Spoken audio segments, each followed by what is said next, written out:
जय भीम क्रांतिकारी आंबेडकरी जनतेला. आज 14 एप्रिल आंबेडकर जयंती आपण सर्व एकत्र येऊन साजरी करत आहोत. पण आपण समाजातल्या बांधवांनी एक विचार केला का? बाबासाहेबांनी आम्हाला खूप काय देऊन गेले, पण आम्ही बाबासाहेबांना काय दिलो? जर खरोखर बाबासाहेबांना द्यायचं असेल समाजाने, तर येणाऱ्या सार्वजनिक निवडणुकीमध्ये वंचित बहुजन आघाडीला मतदान करावं. तर तुम्ही बाबासाहेबांच्या कार्याला योग्य तो हात देऊ शकता. जयंती आली की आपण सर्व एकत्र होतो, बाबासाहेबांचे विचार सांगतो, बाबासाहेब सर्व समाजाला समजून सांगतो. मग निवडणुकीच्या टायमाला बाबासाहेब आंबेडकर यांचा समाज आपल्या समाजाला मतदान का करत नाही, का दूर जातो? हेच का बाबासाहेब समजले?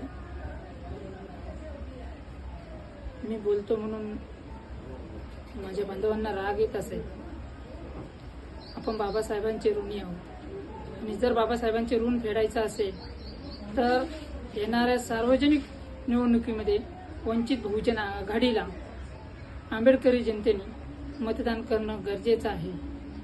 नाही केलं तर आत्ताच बघा, महाराष्ट्राचे मुख्यमंत्री बोलतात की 1 तारीखला जयंती झाली पाहिजे, दुसऱ्या महिन्यात जयंती झाली नाही पाहिजे, जयंतीला डीजे वाजले नाही पाहिजे.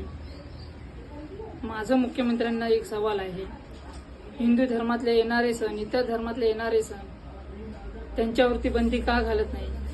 आणि तुम्ही आंबेडकरी जयंती आले की त्यांच्यावरती बंधनं घालताय का? म्हणून असं संविधानाने सर्वांना समान हक्क अधिकार दिलाय, मग त्याच्यावरती हुकुमशाही का तुमची? जर ही हुकुमशाही मोडून काढायची असेल तर वंचित बहुजन आघाडीला मतदान करा. नाहीतर ही अशीच हुकुमशाही राहिली तर गुलामगिरी यायला वेळ लागणार नाही, किंवा परत आमच्यासाठी बाबासाहेब जन्माला येतील ह्याची वाट बघू नका.